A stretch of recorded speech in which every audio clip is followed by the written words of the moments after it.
오늘의 본문은 예수님의 부활을 믿지 못하는 제자 도마에 대한 증거의 내용입니다. 우리가 때로는 성경 속의 인물의 불신앙을 통해서도 하나님은 우리에게 믿음의 교훈을 주십니다. 왜냐하면 그들의 불신앙적인 모습은 바로 우리의 모습이기도 하기 때문에 그렇습니다.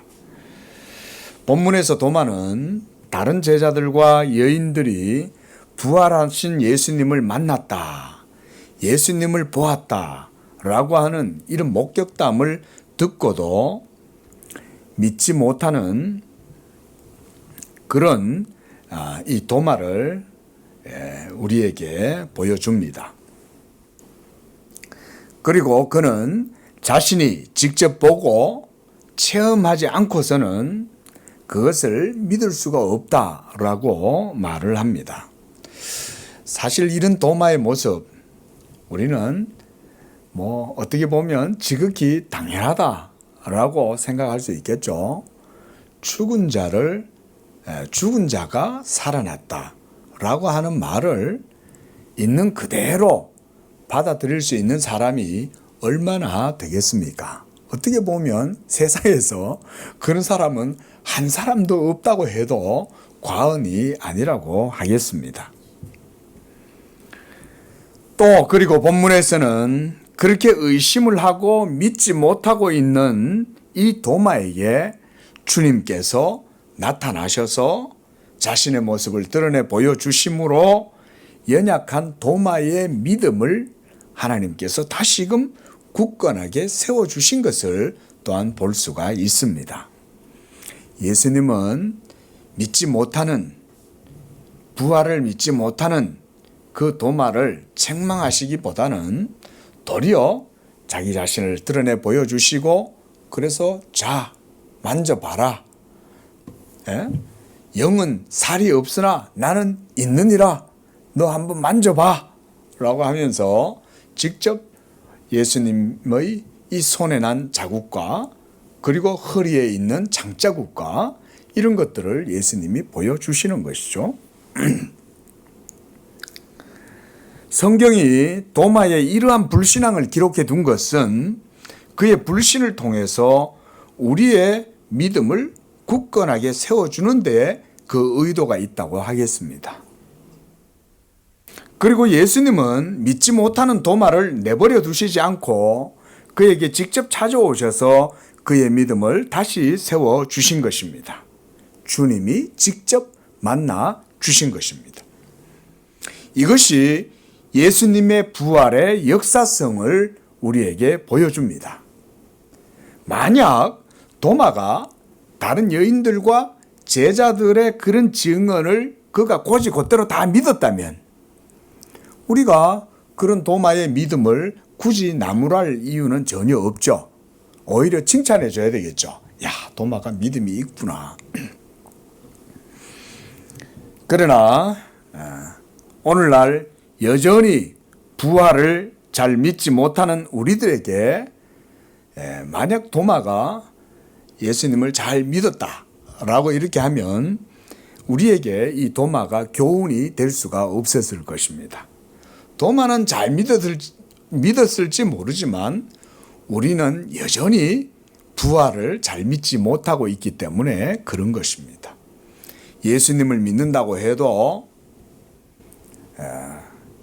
어떻게 보면 되게 피상적으로 믿는 경우가 적지가 않습니다. 성경에 기록된 말씀은 하나님의 말씀인 줄로 믿습니다. 그리고 기록되어진 그 모든 내용들은 말씀하신 그대로 이루어진다는 것도 믿으시기 바랍니다. 믿음이 충만하면 이럴 때는 크게 아멘을 하는 거예요. 예. 그러나 잘 믿지 못해도 목사는 이해를 해요. 하나님도 아마 이해는 하실 거예요. 왜냐하면 우리가 연약한 육체잖아요. 그렇죠? 우리 얼마나 연약합니까? 정말 인생들은 연약합니다. 우리가 한간에도 그런 말이 있지 않습니까? 밥 들어갈 때 다르고 그렇죠? 화장실 들어갈 때 다르고 아침에 다르고 저녁에 다르고 이게 무슨 말입니까? 사람이 그렇다는 얘기잖아요. 얼마나 간사하고 바람에 흔들리는 갈대와 같고 그렇죠? 조금만 바람이 세게 불면 뚝 부러지고 바람이 조금만 불어도 흔들흔들거리고 이리 갔다 저리 갔다 하는 게 우리네 인생의 모습 아닙니까? 그러니까 죽었다가 살아났다는 것을 있는 그대로 믿는다는 건 그게 오히려 이상한 거예요. 사실은. 영어식 이름 토마스입니다. 헬라어로 도마스라고 읽습니다. 그리고 오늘 본문 24절에 보면 디두모라고 해놨죠. 디두모스라는 말인데 이것은 영어 성경에 보면 트윈 이렇게 해놨어요. 쌍둥이 이 말인 거예요. 그러니까 도마는 쌍둥이인 거예요. 이 도마는 그러니까 이 예수님의 제자 도마가 이 쌍둥이였다는 것을 알 수가 있는 거죠. 성경에는 이 도마에 대해서 많이 기록해 놓지는 않았습니다. 그저 예수님의 12 제자 가운데 하나였고 그가 후일에는 유명한 사도가 되어가지고 저 인도에까지 가가지고 복음을 전합니다. 말하자면 페르시아, 저 이란 이런 데까지로 나아갔다가 거기에서 다시 인도까지 내려가서 복음을 전한 위대한 정말 열정적인 복음의 사도였습니다. 그러다 보니까 이 도마는 너무 멀리 사역을 하러 가가지고 도마가 사역했던 내용은 성경 속에 잘 보고가 안 되는 거예요. 너무 멀리 가니까. 사도 바울은 계속해서 이제 이스라엘 지역뿐만 아니라 계속해서 저 터키라든가 지금 있는 에베소라든가 이런 데를 고린도 지역, 그리스 지역, 로마 지역을 다니면서 계속 복음을 전했잖아요. 그러고는 또다시 돌아와가지고 예루살렘에 와서 또 보고도 하고 선교 보고를 했기 때문에 이 지중해 연안에서 계속 이 사역을 했던 이 사도 바울의 서신들은 많이 남아 있지만 이 도마의 사역을 증언하는 내용들은 없어요. 이런 것도 어떻게 보면 하나님의 섭리라고 할 수가 있겠죠. 지금도 인도에 가면 인도에는 도마 교회가 있습니다, 여러분. 그리고 도마는 인도에서 순교를 했습니다. 복음을 전하다가 아마 뭐 복음이 그 브라만 계급이나 이런 이제 인도의 특권층들한테는 복음이 받아들여지기가 어렵죠. 오늘날도 그건 마찬가지고요. 어디든지 예수 그리스도의 복음은요, 있는 자들, 강한 자들, 자랑하는 자들 이런 사람들 앞에서는 예수 그리스도의 복음이 잘 받아들여지지 못합니다. 복음은 어느 시대고 간에 가난하고, 여기서 가난하다는 말은 돈 없다는 얘기가 아니에요. 마음이 가난하고 겸손한 자들, 연약한 자들, 자기가 부족하다고 생각하는 사람들, 이런 사람들에게 복음이 들어가지 막 브라만 계급과 같은 이런 사람들은 복음을 받아들이기가 어려운 거예요. 그러니까 이 도마가 거기 가가지고도 복음을 전하다가 결국은 특권층들의 공격을 받고 이렇게 해서 죽임을 당하게 되었던 것이죠. 한번 보세요. 그렇게 열정적으로 복음을 전했던 도마도 처음에는 이런 사람이었다는 거죠. 나 못 믿겠어. 봐야 믿지. 내가 직접 그 못 자국 속에 내 손가락을 넣어보고 그 창자국에 내 손을 집어넣어 봐야 나는 믿을 것이다. 왜냐하면 예수님은 분명히 십자가에 못 박혀서 그렇게 해서 죽었기 때문에. 사람이 죽는다는 것을 못 믿는 사람이 있습니까? 사람이 죽는다는 것은 누구나 다 믿을 수 있어요. 그러나 죽은 사람이 다시 살아났다는 것을 믿는다는 것은, 이것은 그렇게 따지면 정말 이거는 인간의 힘으로는 쉽지가 않은 그런 내용이죠. 그러니까 예수님의 제자들조차도 3년 동안 예수님을 따라다니고 예수님이 3년 동안 다니시면서 몇 번이나 얘들아 내가 예루살렘에 올라가서 유대인들에게 잡혀갖고 죽고 죽은 다음 사흘 만에 다시 부활해야 한다. 그런 다음에 내가 갈릴리로 가야 한다. 이 말씀을 여러 번 말씀을 해주신 거죠. 그랬는데도 정작 예수님이 십자가에 못 박혀 죽으시니까 그 죽음 앞에 완전히 주눅이 들어가지고 그들은 모든 믿음을 다 잃어버릴 정도가 된 것이죠. 자, 그런 제자들에게 예수님이 찾아오셨다는 것입니다. 할렐루야. 그런 우리들에게도 예수님은 찾아오십니다. 예? 여러분들에게도 예수님은 동일하게 오시는 거예요. 오셔서 말씀해주고 눈을 열어주고 믿을 증거를 주고 그렇게 해서 내가 죽은 자의 하나님이 아니라 산 자의 하나님이요 나는 아브라함과 이삭과 야곱의 하나님이요 나를 믿는 자는 죽어도 살겠고 무릇 살아서 나를 믿는 자는 죽지 않고 영원히 살게 될 것이다 라고 예수님 말씀해 주시는 거예요. 오늘날도 이렇게 주님은 우리에게도 이 부활의 믿음을 주십니다. 하지만 그런 도마도 아직은 여전히 성령을 받지 못한 상태였기 때문에 이 믿음을 갖는다는 건 쉽지가 않았던 거예요. 그러니까 제자들이 부활하신 예수님을 만나놓고도 못 믿잖아요. 우리가 지난주에도 그 말씀을 봤습니다. 그렇죠? 그래도 믿지 못하는 자들이 있더라 이랬어요. 예수님이 부활하신 다음에 그들 가운데 같이 계시면서 그러면서 같이 먹고 또 저기 가서 물고기 그물을 내려봐라. 그렇게 해서 예수님 말씀대로 했더니 엄청나게 많은 물고기도 잡고 이렇게 해서 그들이 부활하신 예수님과 함께 있을 때에서조차도 못 믿는 거예요. 뭔 얘기입니까? 지금 눈앞에서 예수님이 나타나서 그들과 함께 있는데도 못 믿었다는 거예요. 내가 꿈을 꾸고 있나? 도무지 이건 있을 수 없는 일이야. 제가 예전에 한 예화를 말씀드렸죠. 어떤 진화론을 연구하는 여자 박사님이 공룡의 뼈를 가지고 현미의 영을 들여다보다가 깜짝 놀란 거예요. 수백만 년이나 족기된 이 공룡의 뼈에서 생생한 세포가 발견된 거예요. 안 놀라시네요? 다들 믿음이 좋으셔서 그러신 거예요. 수백만 년 된 뼈에서 세포 조직이 발견됐다는 말은 있을 수가 없는 일이 일어난 거예요. 진화론을 연구하는 사람들 입장에서는.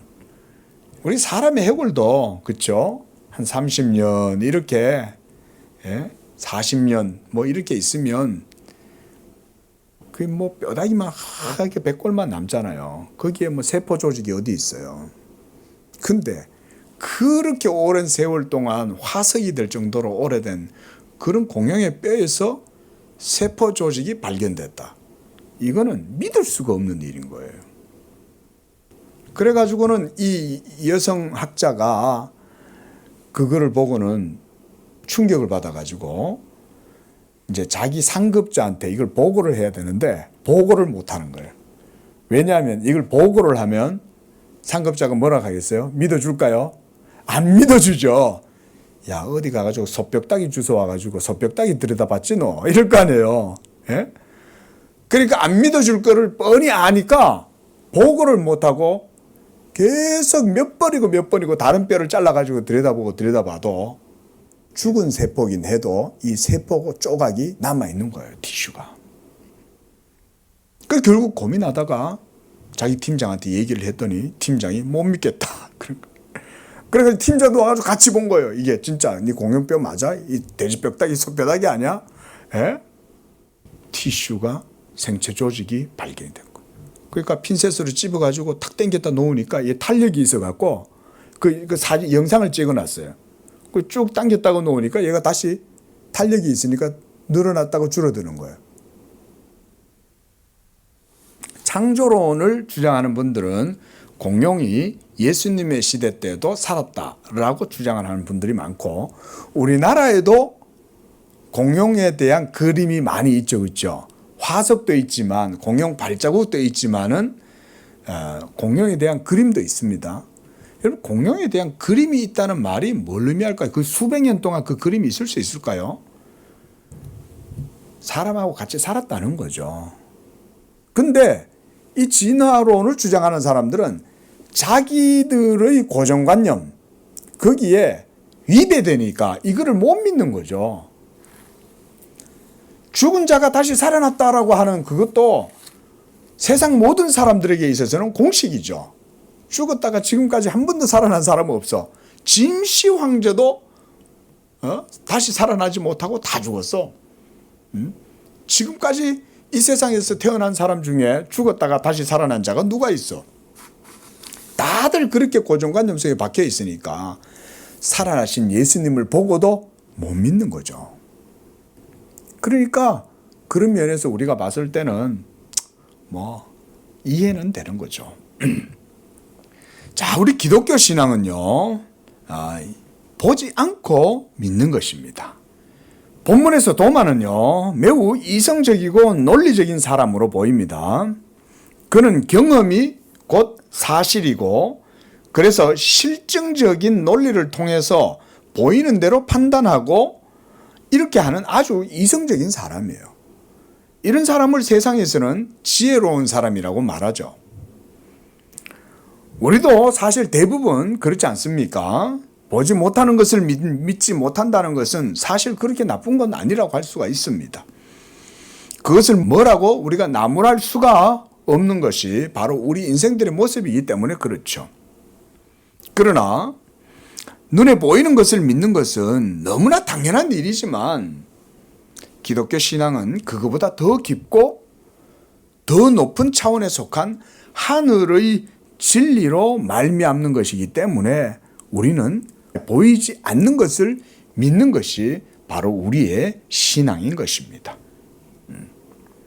그래서 히브리서 말씀에서 믿음은 바라는 것들의 실상이요 보이지 않는 것들에 대한 증거니라 라고 이렇게 믿음의 확실함과 확신에 대해서 말씀해 줍니다. 예수 그리스도를 믿고 있는 여러분들의 그 믿음이 보이지 않는 것에 대한 증거인 줄로 믿으시기 바랍니다. 그게 하나님의 말씀에 대한 우리의 믿음인 것입니다. 하나님의 말씀이 눈에 보입니까? 하나님의 말씀이 눈에 보이지 않죠. 그런데 그 보이지 않는 말씀을 하나님께서 이 성경에 계시를 통하여서 우리에게 증거해 주시는 것이죠. 그래서 우리는 이 성경을 읽을 때 이 성경에서 기록되어진 이 말씀 속에서 우리 믿음의 확실한 증거를 성경을 통해서 확인을 할 수가 있어요. 자, 여러분, 누군가에게 여러분에게 누군가가 100억을 주겠다라고 말을 했어요. 전혀 나하고 모르는 사람인데 이 사람이 오늘날 나한테 또 오더니 내가 당신에게 100억을 주겠어 라고 말을 하는 거예요.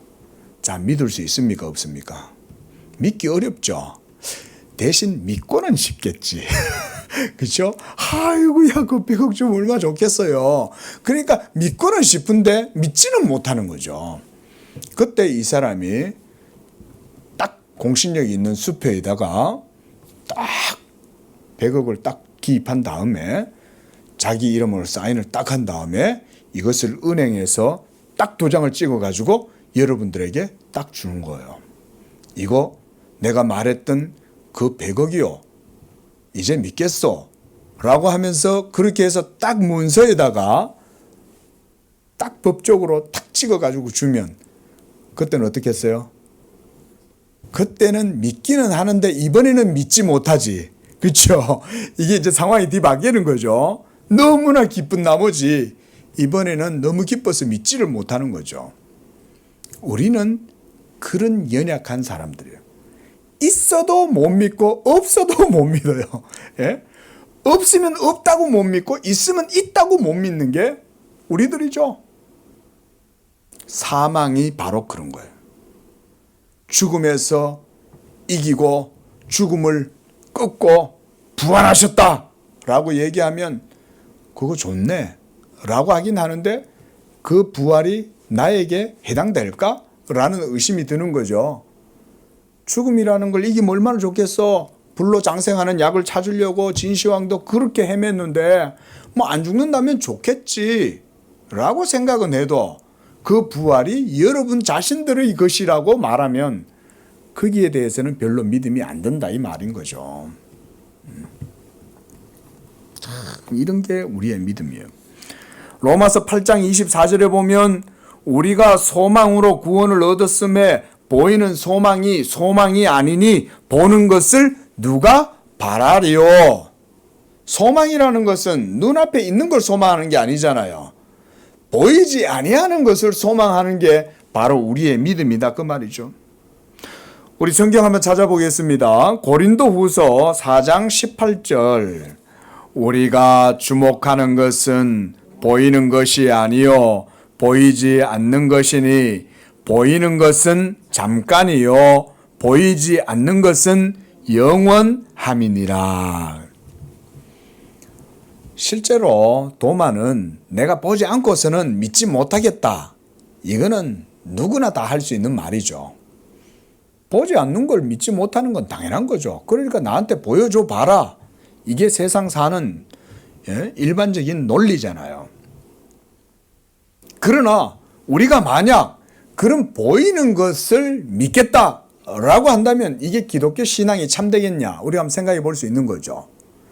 여러분, 하나님을 보여주면 믿겠다라고 말하는 사람들은요, 사실은 논리적인 모순에 빠져 있습니다. 그렇게 말하는 사람들 많잖아요. 그렇죠? 하나님 믿으세요. 하나님 살아계세요. 이러면 대부분 사람들 하는 말이 하나님을 나한테 보여줘봐. 그럼 내가 믿을게. 라고 대부분 말들을 많이 하지만 사실은 이것은 어폐가 있는 말입니다. 눈에 보이는 것을 믿는다면 기독교는 사실은 기독교 신앙이 굳이 그것을 추구할 필요가 없어요. 만약에 눈에 보이는 게 하나님이라면 그것은 하나님이시겠어요?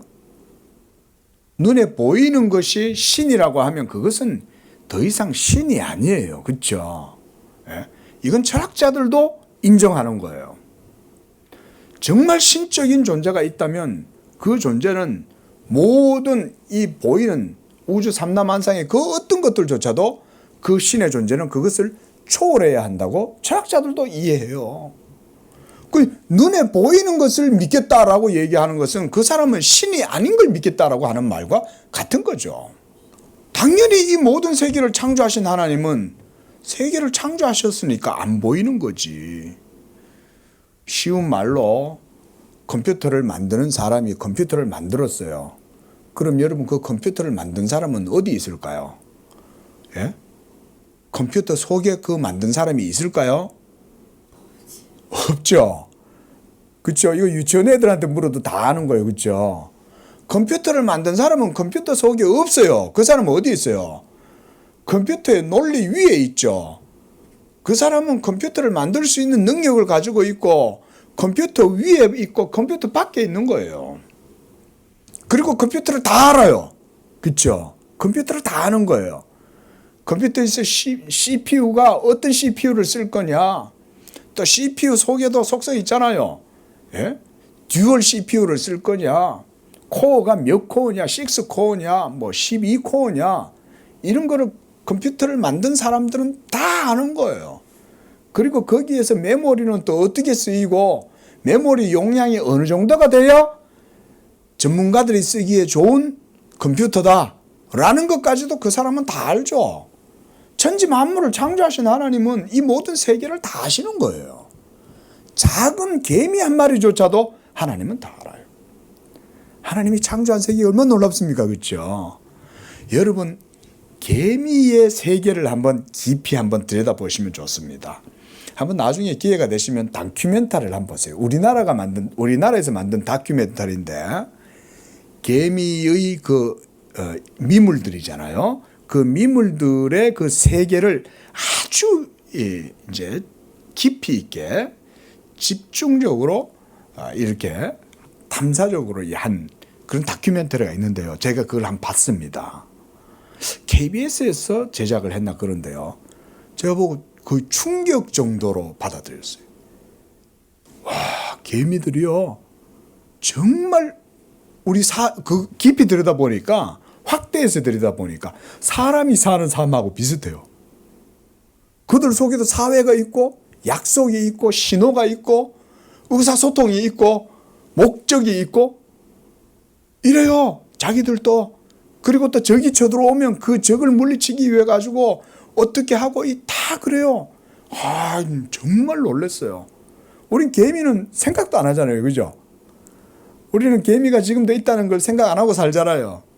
근데 지금도 개미들은 그들만의 세계에서 놀라운 지적인 활동을 하더라는 거죠. 대단하지 않습니까? 하나님의 창조는 그런 거예요. 우리가 생각이 가닿지 못해도 하나님은 그 어느 곳 어디에서도 하나님이 원하시는 뜻대로 모든 만물이 다 움직이고 있는 거예요. 이런 게 하나님의 능력이지 않습니까? 비록 지금 우리 눈에는 보이지 않지만 사실 우리의 믿음은 영원한 것에 있는 거예요. 지금 눈에 보이는 이 모든 것들은 잠시 있다가 없어져 가는 것입니다. 그래서 고린도후서 4장 18절에서도 잠깐 보이는 것이다 그러는 거예요. 지금 눈에 보이는 이런 모든 것들은 잠깐 있는 거예요. 잠깐.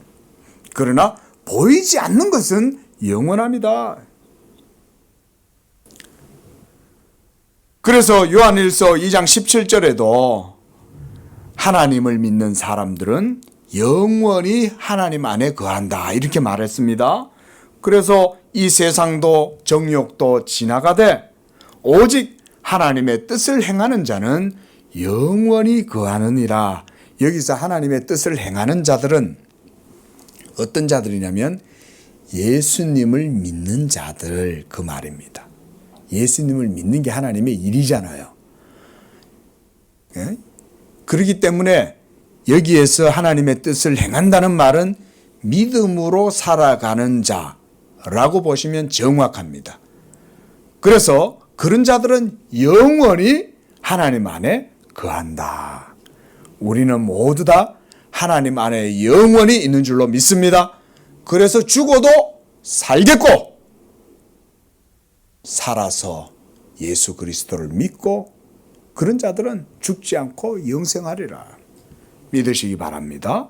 우리 모두는 다 이 부활의 신앙 가운데로 하나님이 우리를 불러주신 거예요. 자, 여러분, 하나님을 경외한다는 것은 곧 하나님 그분께 대한 온전한 믿음으로 그분을 높이고 그분을 인정한다는 말이 의미가 그 속에 있습니다. 이게 하나님을 경외한다는 말인 거예요. 우리 양재교회 성도님들 모두는 다 하나님을 경외하는 그런 믿음 되시기를 축원드립니다. 그래서 저기도 표에서 우리가 그래놨잖아요. 하나님을 경외하고 주의 법을 사랑하고 주의 빛 가운데 행하자. 하나님을 경외하는 게 모든 믿음의 중심인 거죠. 그러할 때에 바로 그런 사람은 하나님을 인정하는 사람이라는 거예요. 보이지 아니하지만 그 하나님을 인정하는 이것이 바로 믿음입니다. 그러므로 믿음이라고 하는 것은 보이지 않는 하나님에 대한 마음의 진실한 태도예요. 하나님을 경외하니까. 이런 마음의 상태는 하나님의 말씀을 있는 그대로 받아들일 수 있는 그런 상태를 의미해요. 성경에 기록되어진 내용을 있는 그대로 받아들인다는 것은 이성의 논리로는 이거 어렵죠. 홍해가 갈라졌어요. 여러분도 이성으로 믿어지십니까? 만약에 예수님을 믿지 않는데 나는 홍해가 갈라지고 이스라엘 백성들이 그것으로 그냥 맨발로 건넜다 라는 것을 예수님을 믿지 않는데도 믿는다면 그것은 그 사람은 문제가 있는 사람입니다. 예, 문제가 있어요. 예수님을 믿지 않는데 이스라엘 백성들이 요단강을 건넜다.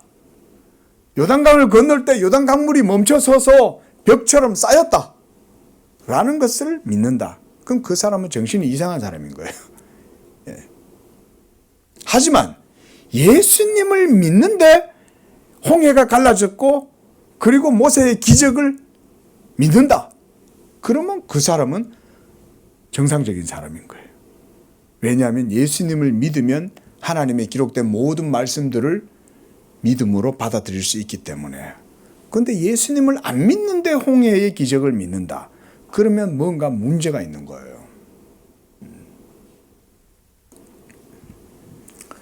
이처럼 성경에 기록되어진 하나님의 말씀을 있는 그대로 받아들일 수 있는 그 믿음이 예수님은 참된 믿음이다. 그래서 예수님도 오늘 본문에서 도마에게 너는 보고 믿으려 하느냐?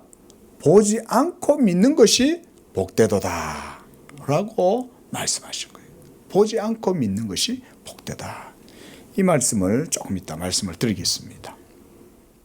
지금 도마의 연약한 믿음은 이러한 타락한 인류의 불신앙적인 모습을 사실은 전형적으로 보여주는 것입니다. 사람들은 인간의 생로병사의 과정을 사실은 자연적인 현상이라고 말하지만 사실 그것은 바른 말이 아니에요. 생로병사.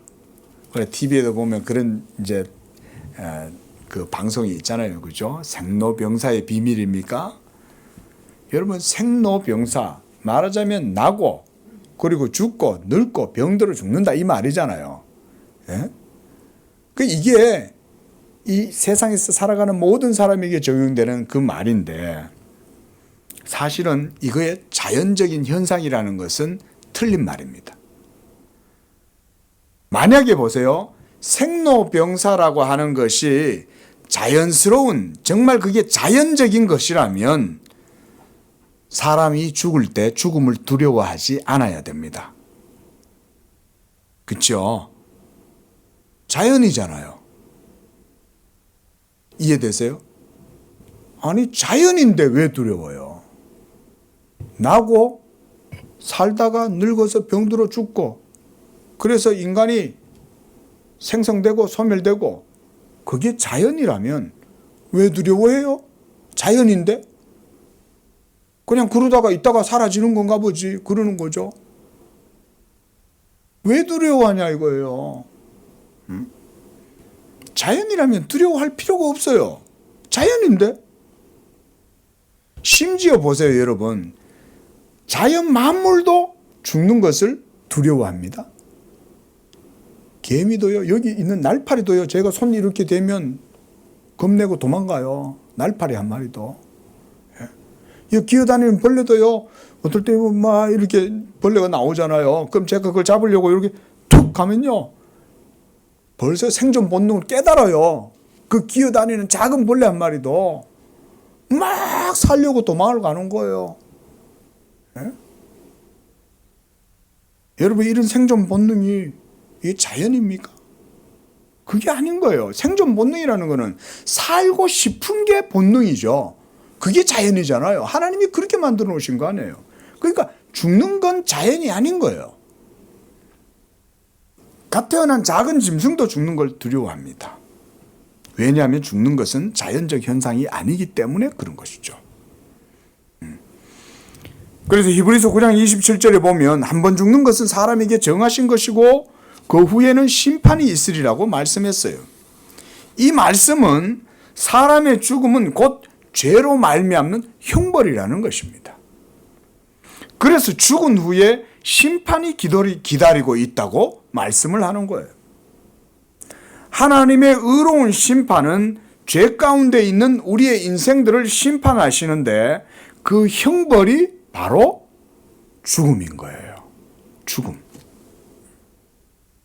사람의 영혼이 죽음 이후에 직면하게 될 그 영원한 하나님의 심판 때문에 사람이 죽기를 두려워하는 것입니다.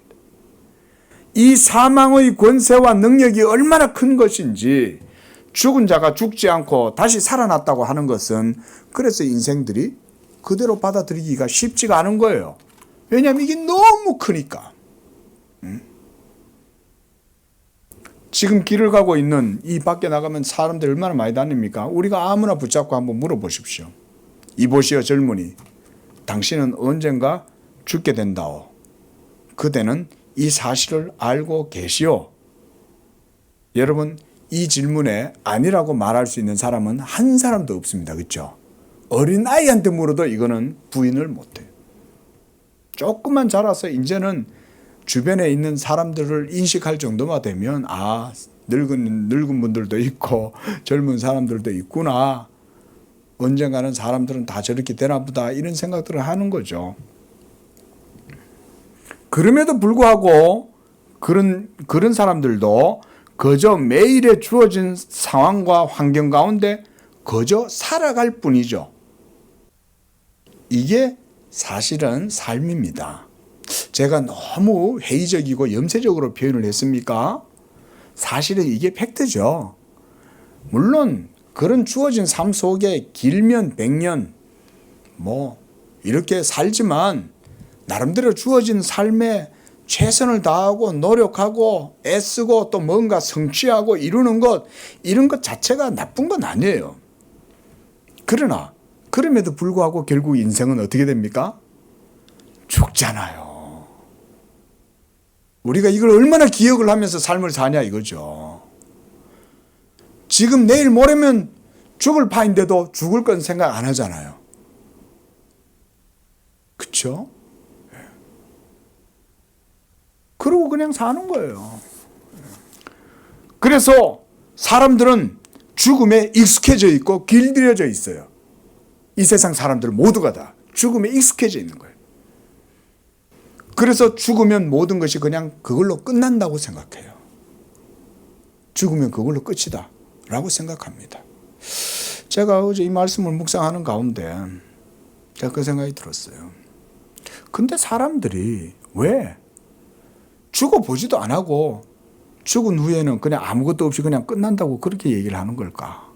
그렇게 경험을 좋아하고 체험을 좋아하고 봐야 믿는다고 말하는 사람들이 죽고 난 이후의 세계는 보지도 안 해놓고 왜 죽고 나면 모든 게 그냥 끝나는 거라고 생각을 하냐? 그렇지 않습니까? 예? 죽으면 끝이다 라고 얘기하는 사람한테 저는 질문할 수 있어요. 그거 어떻게 알아요? 아니 죽으면 끝난다는 거 어떻게 알아요? 보지도 않아놓고 맨날 나한테 봐야 믿는다고 그렇게 말씀하시더니 왜 당신은 죽음 이후에 일어나는 일에 대해서는 보지도 못해놓고 그렇게 믿냐? 죽으면 그냥 끝이라고 그렇게 믿고 있냐? 죽음에 길들여져 있기 때문에 그런 거예요. 그런데 그런 생각을 하면서도 사람들은 죽은 자가 다시 살아나고 그래서 하나님 앞에서 최후의 심판을 받게 되리라는 것에 대해서는 조금도 생각하지 못해요. 참으로 놀라운 일이죠.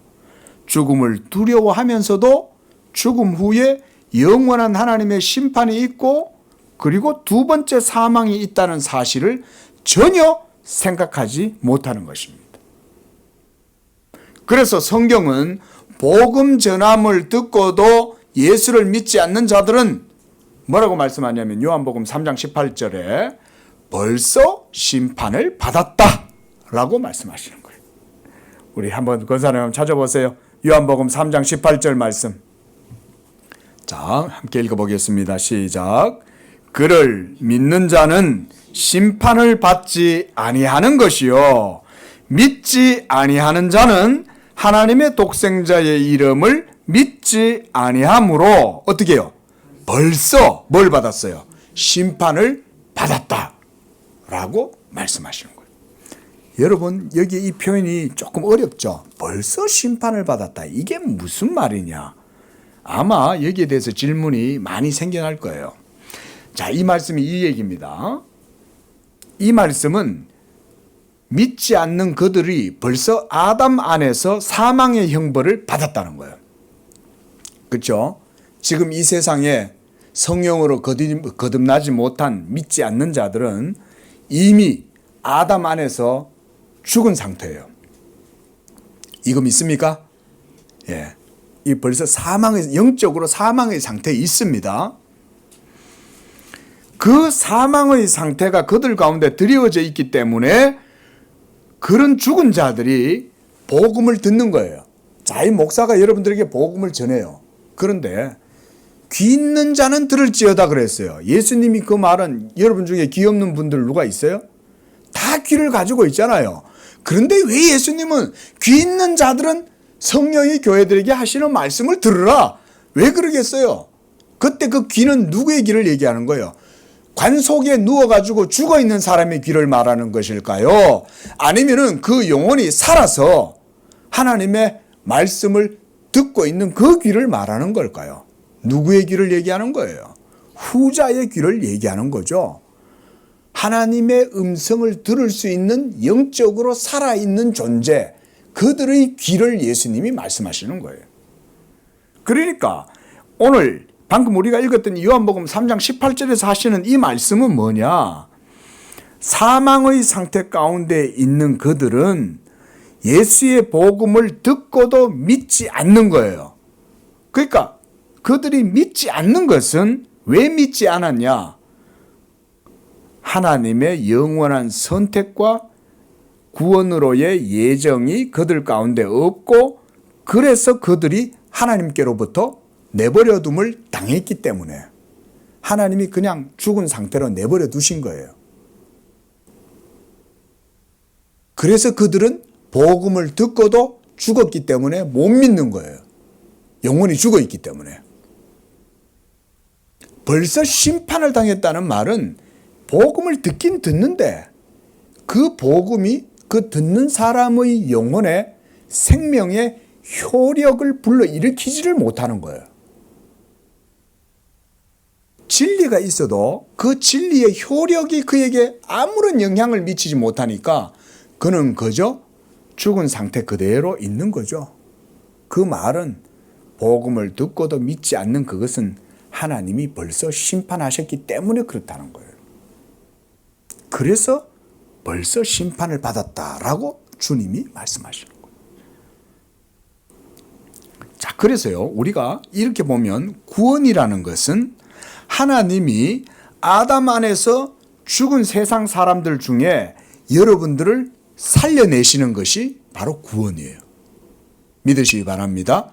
그래서 복음이 선포되고 그 복음을 들을 때 죽은 여러분들의 영혼이 예수의 복음을 들음으로 믿음이 생겨나게 되고 그때 예수를 믿음으로 구원을 받게 되는 거예요. 이게 하나님의 보이지 아니하시지만 영의 말씀의 역사예요. 하나님이 죽은 여러분들의 영혼을 예수의 말씀으로 그렇게 살려내시는 거예요. 이게 복음의 효력이요 능력인 줄로 믿습니다. 그래서 우리가 에스겔서에서 봤습니다. 그렇죠?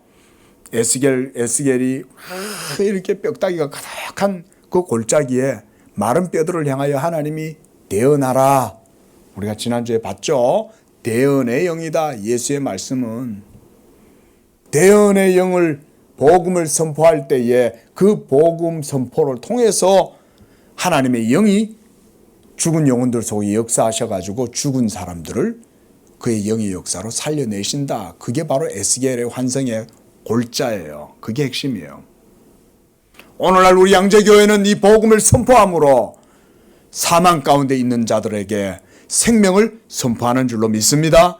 이 복음을 누구든지 듣고 믿는 자에게는 예수 부활 생명이 그들 속에 임하는 것입니다.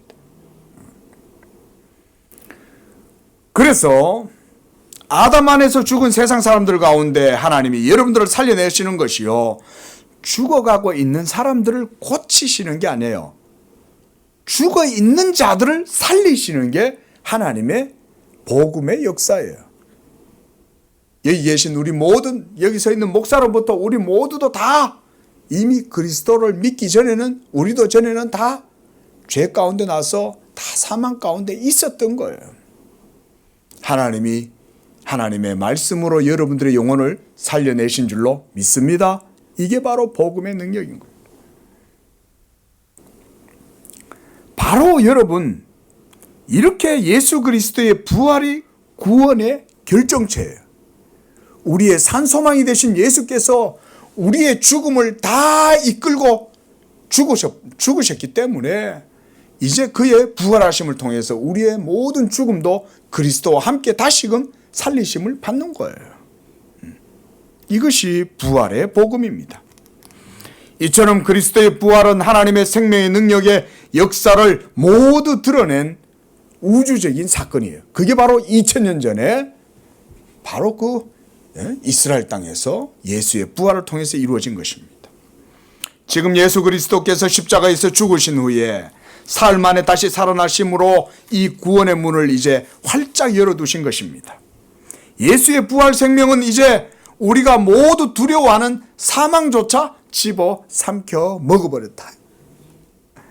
사망이 이김에 삼킨 바 되리라. 예수님의 생명이, 예수님의 부활의 능력이 죽음조차도 집어 삼켜버렸다. 그 말인 거예요. 우리가 말씀 한 번 더 볼까요? 요한계시록 20장 13절 우리 한번 찾아서 읽어보겠습니다. 자, 우리 13절과 14절을 찾아서 읽어보겠습니다. 시작. 바다가 그 가운데서 죽은 자들을 내어주고 또 사망과 음부도 그 가운데서 죽은 자들을 내어주매 각 사람이 자기의 행위대로 심판을 받고 사망과 음부도 불못에 던지우니 이것은 둘째 사망 곧 불못이라. 자, 바로 뒤에 한 번 더 찾아봅니다. 계시록 21장. 이번에는 21장 8절. 자, 큰 소리로 읽으십시오. 우리 어르신들도. 시작. 그러나 두려워하는 자들과 믿지 아니하는 자들과 흉악한 자들과 살인자들과 행음자들과 술객들과 우상 숭배자들과 모든 거짓말하는 자들은 불과 유황으로 타는 못에 참여하리니 이것이 둘째 사망이라 그랬습니다. 둘째 사망이 있다는 거예요. 첫 번째 사망은 그럼 뭘까요? 그저 우리 육신들이 태어나서 살다가 죽는 걸 첫째 사망이라고 그러는 거예요. 그게. 그러나 진짜 더 중요한 본질적인 사망이 있다는 거예요. 그게 뭐냐면 둘째 사망인 거예요. 이 둘째 사망 전에 우리가 방금 계시록 20장 13절에서 봤죠. 모든 죽은 자들이 아담으로부터 다 살아서 육체를 갖고 다시금 일어납니다. 성경은 이것에 대해서 말씀합니다. 그러니까 지금 죽은 자들은, 제가 어릴 적에요, 이게 궁금했어요. 그러면 부활을 한다고 그랬는데 지금 죽은 사람들 공동묘지나 뭐 이런 데 있다가 보면 무덤이 막 어떨 땐 포구에 쓸려 가잖아요. 그러면 어떨 때는 뼈도 다 떠내려가 가지고 저 한강에도 있을 거고 바다로 쓸려 가기도 할 건데, 그리고 바다에서 뭐 타이타닉호에 빠져서 죽은 사람들 어떡하냐 이거죠. 뼈가 세 개 도처에 다 흩어져 있고 뼈도 이제는 다 부서뜨려져 가지고는 그 화장한 사람들은 또 어떡하냐 이거죠. 걱정하지 말라. 하나님이 사람을 만드셨는데 또한 온 세상 가운데 죽은 사람들의 그 영혼들의 육체를 하나님이 다시 만들어내시지 못하겠어요? 뭐 그런 거 걱정하실 필요가 전혀 없어요. 중요한 건 마지막 날 반드시 심판이 있을 것이고, 그 날이 되면 아담 안에서 죽은 자들로부터 해서 지금까지 살아있는 모든 사람들이 하나님 앞에 다시금 서게 된다는 것입니다. 그리고 바다도 죽은 자들을 내고 사망과 음부, 그러니까 이어서 음부란 지옥을 얘기해요. 지옥에서조차도 죽은 자들이 다 다시 예수님의 심판대 앞에 나온다는 거예요. 그 감옥소에 있다가 심판받으러 나오는 것과 똑같은 거죠. 그렇죠? 예? 그래가지고는 법원에 압송돼 오잖아요. 감옥에 있던 사람들도. 그것과 같은 거예요. 그렇게 해가지고 모두가 다 심판을 받는데, 그때 20장 14절에 보면요, 사망과 음부도, 그러니까 사망 그 자체, 죽음 그 자체와 그 다음에 지옥도 불못에 던져진다, 이렇게 말합니다. 그러니까 죽음의 뿌리와 그리고 음부, 지옥조차도 하나님의 이 진노의 불구덩이에 다 던져져 버린다 이거예요. 그러니까 죽는 게 그러면 없어져 버리겠죠. 그래서 죽음도 없어지는 거예요. 하나님이 그걸 죽음조차도 불못에다 던져버렸으니까. 그러니까 죽는 일도 이제 없게 되는 거예요. 예수님의 부활에 참여하면 더 이상 죽지 못하는 거예요. 그러면 지옥에 가 있는 사람들 어떨까요? 지옥에 가 있는 사람들도 못 죽는 거예요. 죽지를 못하는 거예요. 죽고 싶겠죠? 계속 지옥 불목 하나님의 진노의 영원한 불가마에서 고통을 당하는데도 죽지를 못하는 거예요. 죽고 싶어도. 그래서 성경에는 저희가 죽고 싶어도 죽지 못한다라고 말하는 거예요. 자, 오늘 뭐 이렇게 도마의 이런 부활 신앙을 보면서 우리가 부활에 대해서 제가 좀 말씀을 좀 전했습니다. 아마 이런 말씀들은 평소에도 우리가 잘 듣지는 못하실 거예요. 그렇죠? 죽음에 대해서. 그러나 우리 그리스도인들은요, 이런 죽음 이후의 상태에 대해서 성경이 뭐라고 얘기하는지 여러분 분명히 알고 믿으셔야 됩니다. 그러나 우리에게는 죽음이 기다리고 있는 것이 아니라 그리스도를 믿음으로 말미암아 이 역사적 부활이 우리 가운데 실제적으로 주어져 있다는 것을 우리는 믿어야 되는 것입니다. 말씀을 마치겠습니다. 성경은 이렇게 우리의 영혼이 그리스도 예수와 함께 연합되어져 있을 때 그리스도의 부활을 따라서 우리도 동일하게 그의 부활에 참여한다고 말씀을 하고 있습니다. 우리가 지금 이 땅에서 믿음 생활하지만 우리의 믿음은 보이는 것에 대한 믿음이 아닙니다. 우리의 믿음은 보이지 않는 것이요 영원한 것인 줄로 믿습니다. 예수 그리스도를 믿는 자들은 누구나 다 이와 함께 그리스도의 부활에 참여하는 것입니다. 그러므로 오늘 주님께서 29절에 너희는 나를 본고로 믿느냐 보지 못하고 믿는 자들은 복되도다 라고 말씀하셨어요. 또한 이뿐만 아니라 오늘 30절에서 31절 말씀에 보면 사도 요한은 예수님께서 이 책에 기록되지 않은 다른 표적들도 많이 행하셨다 그랬습니다. 그러나 이런 것들을 기록해 놓은 것은 너희로 예수께서 하나님의 아들 구원자 그리스도인 것을 믿게 하려고 기록해 놓았다 그랬습니다. 도마가 예수님을 믿지 못하는 이 사건을 여기에 기록해 놓은 것은 바로 우리들을 위함인 거예요. 우리도 부활을 잘 못 믿잖아요. 예수 믿는다고 교회를 다녀도 부활에 대해서도 희미하나마 기대 정도를 가지고 있지 확신 가운데 있는 성도가 얼마나 되겠어요. 저는 우리 양재교회 성도님들은 이 말씀을 듣고 예수와 함께 죽은 자들은 다시금 그와 함께 살리심을 받는다. 그리고 예수께서 잠자는 자들 가운데 부활하셔서 천열매가 되시고 그의 생명이 모든 사망, 음부의 권세조차도 집어삼켜버렸다. 이걸 믿으시기 바랍니다. 이걸 믿어야 믿음의 능력이 삶 가운데 나타나지. 정말 부활할까? 이러고 있으면 뭐 그게 능력이 나타나겠어요. 예. 이렇게 너희로 하여금 그 이름을 힘입어 생명을 얻게 하려 합니다. 그랬습니다. 예수 그리스도를 믿음으로 이 땅에서 부활의 능력, 부활의 믿음으로 승리하시는 복된 우리 모든 성도님들의 삶이 되시기를 축원을 드립니다. 기도하겠습니다. 자비하신 하나님 아버지 감사합니다.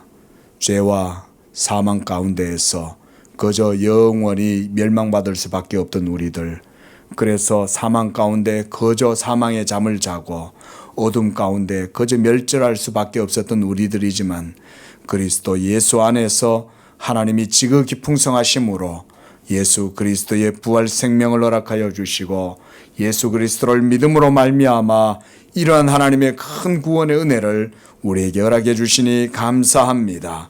우리 양재교회 성도들은 이와 같은 부활의 능력을 확신하게 하시고 부활의 소망 가운데 이 땅에서 살면서도 하나님께 영광을 돌리는 그런 믿음들 다 되도록 축복하여 주시옵소서.